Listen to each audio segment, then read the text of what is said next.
자, 경제 가정교사 최병 교수님 나오셨습니다. 안녕하십니까? 예, 안녕하세요. 오늘 자료를 수십 장을 보내셨다는 얘기를 들었습니다. 아직 못 봤는데. 예, 뭐 경제가 너무 안 좋네요. 최악의 상황으로 치닫는데. 자, 그 무역 적자 얘기 좀 해볼게요. 그 IMF가 주요 국가들 중에 우리나라만 경제 성장률을 마이너스, 그러니까 떨어뜨렸죠 계속. 예, 그 특히 일본도 올렸더라고요. 그렇죠. 근데 이제 그 얘기 하기 전에요. 예. 그 화면에 지금 저기 나오고 있는데. 안 나오고 있습니다, 예, 교수님. 지금 안 나온 겁니까? 저거요? 예. 아, 예. 자, 화면에 윤석열 정부 경제 성적표 이거 띄웁니까? 띄웠네요. 예, 예, 예. 나온 거죠? 예, 예. 나옵니다 지금은. 예, 지난주에 시간이 없어서 가스 난방비 얘기하다 보니까는 예. 그렇게 건너뛴 게 있었는데 국가 채무 증가액을 좀 봐 주세요. 아래쪽에 예, 국가 채무 증가액을 증가액. 보게 되면은 윤석열 정부 5월 달부터 12월 달까지 지난해요. 예. 68조 원이나 증가했습니다. 국가 채무가요. 국가 채무를 거론하시는 이유는 윤석열 정부가 출범하면서 문재인 정부에서 국가 채무를 너무 늘려놔서 그렇죠. 그러면서 이제 출범했는데 예. 그러니까 5월 달부터 12월 달까지 7개월 동안 예. 68조. 예. 그러면 문재인 정부가 그 전해에 그 증가한 국가 채무는 얼마예요? 2021년도에 59조 원이요. 그러면 네, 국가 같은 채무를 늘리고 있잖아요, 오히려. 그렇죠. 근데 문제는 뭐냐면 2021년도는 그러니까 2020년도와 더불어 가지고 코로나 팬데믹이 있었던 그랬죠. 기간이잖아요. 전 세계가 굉장히 많이 재정 투입을 했던 기간이잖아요. 그때보다 더 예, 그러니까 2020년까지 포함해서 계산해 드려도요. 2020년, 21년 연평균으로 해더라도 66조 원뿐이 안 됩니다. 그러니까 그때보다 더 증가했다는 얘기예요. 그렇게 문재인 정부에서 그러니까는 정부가 그러니까 막 이렇게 돈을 펑펑 쓴다고 했는데 윤석열 정부는 첫 해부터 이렇게 가고 있다는 건 먼저 가고요. 이거는 언론 보도가 거의 없었어요. 그렇죠. 예. 예. 그다음에 이제 그 이러면 할 말 없죠. 예. 문재인 정부 때 돈 펑펑 썼다고. 이거 지금 제가 얘기하는 거 기재부 자료입니다. 기재부 자료니까는 교수님 추산한 게 아니라 예, 제가 얘기하는 게 기재부가 기재부가 이 자료를 냈으면 왜 크게 보도가 안 되죠? 예, 뭐 저기 보도를 하고 싶은 것들만 보도하고 있잖아요 지금요. 그러면 7개월 만에 전년도에 코로나 상황에서의 지출을 넘어서 10조로 넘어선 거네요? 그렇죠. 7개월 만에? 예. 돈 엄청나게 펑펑 쓰고 있고 효율적으로 안 쓰고 있다는 얘기인데. 자, 그리고요. 예, 그다음에 이제 그 경제 성장률이 IMF에서 원래 이제 그러니까. 올해 성장률을 발표를 지난해 10월 달에 이제 되게 발표를 합니다. 예. 발표하고 이제 1월 달 되게 되면 이제 수정치가 아무래도 자기들이 추정했던 것보다 네. 상황이 달라질 수 있으니까는. 잠깐만 자료 화면 보시겠습니다. 예. 자. 네, 저기 나오고 있죠. 나오고 있는데 뭐 내년도 거는 사실 뭐 또 이제 사실 수정할 가능성이 있기 때문에 안 보더라도 올해 이제 그 성장률을 조정을 했는데 30개 국가를 그러니까 대상으로 해서 이제 지역별로 예. 이제 30개 국가를 이제 선정을 대상으로 해가지고 이렇게 그 발표를 했어요. 수정 예. 전망치를요. 근데 우리나라가 이제 그러니까 네 번째로 성장률이 그러니까는 이 후퇴한 10월 달에 이제 그러니까는 그 전망했던 수치보다도 예. 그러니까 후퇴한 나라로 네 번째 30개 국가 중에서 4위를 기록했는데요. 뒤에서 4위요. 예. 뒤에서 4위죠. 물론요. 그러니까 이제 그 경제 성장률을 보면 앞 페이지에 썼는데 윤석열 정부에 들어서 가지고 윤석열 정부가 이제 2분기부터 이제 그러니까는요. GDP 성장률은 그러니까 월 단위로 안 나오기 때문에 분기별 최소 분기별로 나오기 때문에 2분기, 3분기, 4분기 동안에 0.6%를 성장을 했어요. 예. 작년에 4분기에 마이너스 성장으로 이제 이렇게 곤두박질 쳤었잖아요. 예. 근데 이건 3분기 통합해서 0.6%가 이제 증가했는데 사람들이 그런 얘기를 해요. 이 성장률이 그러니까는 뭐 지금 전 세계가 다 나쁘니까 그렇다는데 안 그렇습니다. 그러니까요. 안 그래요. 우리 국내 언론들이 그걸 보도를 안 해가지고 예. 전 세계 전부 다 마이너스로 곤두박질 치는 줄 알아요. 아니에요. 예. 지금 그러니까 예를 들어서 미국 같은 경우만 하더라도 미국이 우리보다 이제 그러니까 GDP 규모가 큰 나라이기 때문에 성장률이 우리보다 높지 않을 가능성이 있는 나라인데 1.4% 증가했고 같은 기간에요. 예. 캐나다는 1.9%나 성장을 했어요. 그러니까 뭐 일본 같은 경우도 한 지금 한 1.7%로 지금 추정이 이렇게 나오고 있고요. 나오고 있는데 그러니까 윤석열 정부 들어와 가지고 한 가지 재밌는 게 뭐냐면요. 성장률이 2분기부터 4분기까지 성장률이 그러니까 이제 이 나온 거랑 그다음에 이제 IMF에서 이제 그러니까 올해 이제 전망하는 성장률 이 수치가 굉장히 재밌는 의미를 하나 갖고 있는 게요. 우리나라가 외환 위기를 겪었던 98년도에 예. 성장률이 곤두박질 쳤었거든요. 마이너스 5.1%로요. 그럴 수밖에 없었죠. 예. 예. 그리고 나서 그 이후부터 21년도까지 문재인 정부까지 한 번도 그러니까는 일본한테 성장률이 밀린 적이 없었어요. 그 일부 침체 대명사 아닙니까? 일본. 그렇죠. 그러니까 밀린 적이 없었는데 이번에 밀렸어요. 근데 지난해부터 윤석열 정부 출범한 이후부터 밀리고 있는 거예요, 지금요. 자료 좀 띄워봐주세요. 띄웠구나. 예, 여기 보시게 되면 그러니까 IMF 98년에 98년도에 한 번 밀리고 그렇죠. 그때는 뭐 IMF가 왔으니까. 예. 그 이후로 일본의 성장률을 밀린 적이 없는데 드디어 밀렸어요. 예. 지난해부터 밀리고 있습니다. 예, 묘하게. 아, 이것도 처음 들어보는 이야기네. 예. 그렇죠. 참 재밌는 결과죠. 재밌는 결과인데. 그러면 이제 이 성장률을 일단 4, 4분기는 우리는 마이너스 성장률이잖아요. 그렇죠. 마이너스 했는데. 플러스가 아니에요 지금. 예. 작년 4, 4분기 마이너스고 올해 1분기 또 마이너스 될 가능성이 대단히 높죠 지금. 지금 뭐냐면 4분기보다 지금 1분기가 더 많은 국민들이 체감을 할 때 더 나빠지고 있다고 지금 느끼고 있잖아요. 근데 가스비는 또 2배로 오르고. 예, 그렇죠. 엉망진창이에요 아주. 얘기하다 보니까. 경제가 하나 좋은 게 지금 없는 상황이죠. 국민들이 참 죽을 맛인데. 근데 이제 IMF에서 성장률이 이제 그러니까 우리나라 같은 경우 이렇게 그 후퇴시키면서 전망치를 후퇴시키면서 그 원인을 지적한 것 중에 제일 강한 것이 뭐냐면 무역 적자를 얘기를 들었단 말이에요. 제 말이 그 말입니다. 무역 적자의 핵심이 또 중국 아닙니까? 그러니까 말이에요. 교수님이 이거는 바이든 대통령이 우리나라에 와서 예. 그 첫 번째 예. 정상회담을 했잖아요. 예. 5월 달인가요, 그때. 그때 바이든 대통령이 한국을 다녀간 이후에 교수님이 뭐라고 하셨냐면 큰일 났다고 그랬어요. 예. 그때 발표됐던 내용을 보시고 예. 큰일 났다. 우리 경제가 미국의 정치 밑으로 종속됐다. 예. 이제 큰일 났다라고 말씀하셨거든요. 예. 그러면서 예견했던 것들 쭉 있었는데 현실화되고 있죠. 그 다 지금 현실화되고 있잖아요.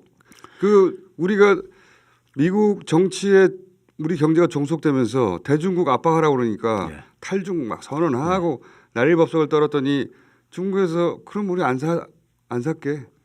그러면서 대중국 무역 적자가 엄청나게 쌓여가는 거 아닙니까? 그걸 수치로 제가 좀 말씀드릴게요. 예.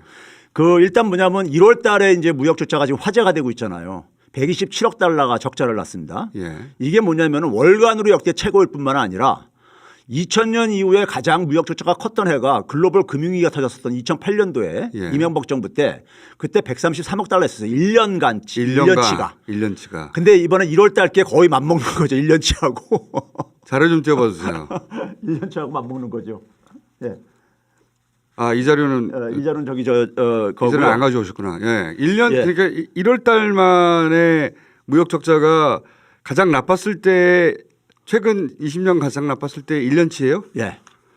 오, 이거는 충격적인데. 그렇죠. 근데 추경호 장관이 뭐라고 그랬냐면 이 사상 최대 무역 적자, 예. 사상 최대가 얼마나 사상 최대인지 피부에 와닿지 않았는데 예. 지금 교수님 말씀은 글로벌 금융위기 때 1년 그때 동안 1년치 무역 적자액에 버금가는 규모라 이거. 그걸 한 해, 예. 한 해에 발생한 것을 한 한 달에 예, 기록한 거죠. 오, 진짜 엄청난 건데. 그렇죠. 그렇게 비유해보니까 금세 피부에 와닿죠. 근데 추경호 장관이 뭐라고 그랬냐면 다시 한번 띄워봐 주세요. 이거 에너지 가격 상승 때문이다. 예. 예. 에너지 수입 증가해가지고 무역 적자다. 이거 사실입니까? 그런데 그 얘기하기 전에 예. 일부 사람들이 그런 얘기를 해요. 아, 지금 세계 경제 다 안 좋지 않냐. 이것도 마찬가지로 예. 국민들이 이제 그렇게 생각하시는 분들이 있어요. 언론에서 그렇게 보도하니까. 그런데 문제는 뭐냐면요.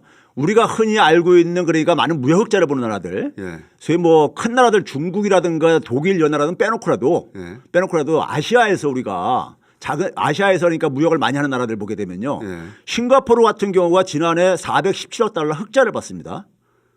그래요? 예. 그다음에 뭐냐면 대만 같은 경우도 490억 달러 흑자를 봤고요. 예. 예. 그리고 말레이시아조차도 597억 달러는 흑자를 받고. 그러니까 수출로 먹고 사는 나라들. 예. 베트남도 베트남 같은 경우도 151억 달러 흑자를 받고요. 그러니까 다른 나라들도 다 적자를 보는 게 아니란 말이에요, 지금요. 그러니까 미국하고 중국하고 일본하고 독일하고 이런 나라뿐만 아니라 예. 주요 국가들뿐만 아니라 이런 나라 그 좀 중간쯤에 있는 나라들 어렵지 않을까? 잘하고 있어요. 그러니까요. 성장률과 마찬가지로 우리가 못하는 우리가 거야. 지금 문제인 거예요. 우리가 못하는 우리가 거야. 지금 특별한 경우인 겁니다. 이걸 특별한- 국민들이 아셔야 되는 것이고. 그러니까 IMF까지 갈 것도 없고요. 예. 코로나 때 전 세계가 마이너스일 때 우리가 OECD 기준으로 1위 했잖아요. 1위 예. 성장률. 예. 지금 거꾸로라고 생각하시면 그렇죠. 거꾸로라고 생각하시면 돼요. 예. 그때는 OECD 1위라는 걸 보도를 잘 안 했죠. 예. 지금은 우리만 어렵다는 걸 잘 보도를 안 해가지고 그렇죠. 전 세계가 다 똑같이 마이너스인 줄 알아요. 예. 아니라니까요. 그다음에 이제 공장장 시간이 없으니까 공장장께서 말씀하신 추경호 장관이 예. 무역 적자의 원인을 이 정부가 하는 그 특징이 뭡니까? 이제 문재인 정부 탓을 돌리거나 아니면 대외 환경 탓을 돌리거나 그렇죠. 이렇게 가잖아요. 자기 잘못은 아니라는 거 아니에요. 예, 자기 잘못은 없어요. 이 정부에서는 한 번도 제가 들어본 적이 없어요. 근데 그러면서 무슨 얘기했냐면 사상 최대 무역 적자가 에너지 수입 증가하고 반도체다 이렇게 얘기를 했어요. 예. 그렇죠? 그런데 에너지를 보게 되면요. 여기 화면에 그랬지만은 화면에 띄워주세요. 화면에 여기 지금 나오고 있죠. 3대 에너지 채권 1월 수입액. 예. 예, 작년 1월 달에 비해 가지고 예. 무역 수지 적자가 76억 달러가 증가했습니다.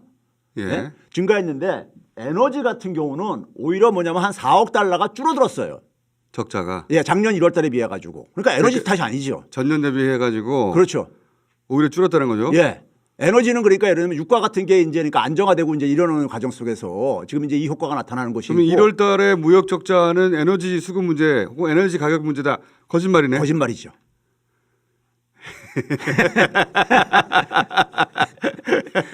그다음에 예. 반도체를 이제 그러니까 얘기를 한단 말이에요. 반도체. 얘기하는데 작년 5월 달부터 올해 1월 달까지 같은 기간 대비해 가지고 반도체가 수출이요. 128억 달러가 줄어들었습니다. 반도체가요. 128억 달러가. 근데 중국에 대한 수출이 얼마가 줄어드냐면요. 165억 달러가 줄어들었어요. 이거 중국이야, 중국. 예. 근데 중국 얘기는 안 하잖아. 제 무역 말에 적자 그거. 요인으로 중국이 핵심인데 중국 얘기 안 하지요. 왜 안 하냐? 중국 얘기하게 되면은 이 정부의 책임론이 나오죠. 예, 그러니까 그게 나올 수 있으니까 탈중국 보니까는. 탈중국 하면서 예. 그 유럽하고 장사하면 된다면서요. 예. 나토 회의 가서 그 말을 했잖아요. 예. 탈중국 하면서 대통령실 사람들이 나와서 아니 실력도 없으면서 말만 해요. 아주 탈중국 할 실력이 있고 나서 말해야 될 거 아닙니까? 예. 그런 다음에 또 말하면 안 되죠. 그런 건. 그러니까 무역 적자가 말이에요. 무역 적자가 지난해 그러니까 우리가 보게 되면 이제 윤석열 정부 들어서 가지고 무역 적자가 이제 심화되기 시작하는데 중국의 수출 증가율이 계속 하락하고 있습니다. 지금요. 5월 때부터 계속 하락하고 있어요. 우리가 중국에 수출하는 게 점점 줄어든다는 예. 얘기예요. 왜냐하면 중국이 줄어들고 안 있어요. 사주니까요. 그런데 사람 이 정부에서는 그냥 일부러 안 사주는 거예요. 일부러. 반도체 탓을 하고 앉아있는데 예. 반도체는 작년 8월 달부터 마이너스로 돌아섰습니다. 예. 그런데 그 전에도 무역 적자가 나타나기 시작했거든요. 네? 그래서 지금 보게 되면 반도체 수출액하고 중국 수출액하고 이 차이가 규모의 차이가 수치로 지금 보여주고 있잖아요. 수치로 드러나고 있잖아요. 그러니까 중국 얘기를 일부러 안 하는 거예요. 안 하는 거죠. 실제는 핵심이 거기 있는데 그리고 일부 중국은 탈중국 한다니까 그래 그럼 한번 탈중국 해봐 그러면서 일부러 줄이고 있는 거잖아요. 그렇죠. 맛 좀 보라고. 예. 전면적으로 줄이는 것도 아니에요. 예. 근데 계속 줄이니까 그 적자폭이 계속 늘어나가지고 지금 가장 적자폭이 컸을 때 최근 20년 사이에 1년치를 한 달에 했다는 거 아니에요. 이거 어떻게 하려고 그러나 이거.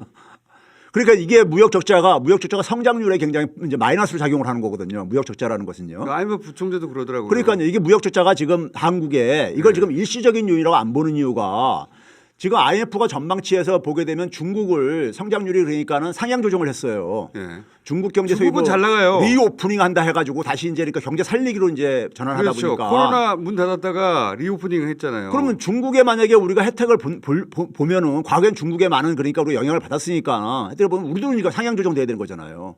근데 우리는 뭐냐면 하향 조정하고 내년도 그러니까 우리나라는 그러니까 이것도 하향 조정을 했어. 예? 내년도 하향정했어요? 네, 내년도. 이 추세 계속 간다는 얘기죠. 예, 그렇죠. 그러니까 그 얘기는 뭐냐면은 그 얘기는 이제 그러니까 IMF 부총재가 고피너스가 중국 문제 얘기하게 되면은 이게 이제 이 외교 문제 이렇게 관련돼 있을 수가 있고 그렇죠. 보다 보니까 네. 고피너스가 미국 경제학자거든요. 인도계요. 한국 정부의 대중국 정책 혹은 그 관계가 예. 잘못됐다고 말할 수는 없잖아요. 예. 그러니까 이제 무역 적자로 애둘러서 표현을 한 거예요. 그 무역 적자가 어디서 나오냐고요. 지금 중국에서 나오는 건데 그러니까요. 그 얘기를 우리 언론은 또 왜 안 해요? 예? 그렇다고 중국하고 우리가 싸운 것도 아니에요. 예. 그냥 대통령실이 가진 인식, 말, 발언들 그걸 주소 담지도 못하고 수습하지도 못하고 실력도 없으면서 떠들어댔다가 야 2008년 1년치가 한 달에 발생했어. 예. 그럼 왜 보도가 없지? 이 추세로 계속하면 큰일 나겠는데요. 그렇죠. 어떻게 해요? 참 그래서 저 경제학자지만은 참 걱정스러워가지고 국민들한테 이런 얘기 참 소개하는 것도 참 진짜 그래요. 얼마나 한숨들이 나오실까 국민들이 갈 때 내고요. 지금 오늘 나눈 얘기가 우리 언론들이 보도했었어야 하는데 보도하지 않고 대신에 이재명 대표 얘기만 끊임없이 도배하고 있죠. 예. 아유 참 한심합니다. 이 정부 한일하게 되면 고소고발.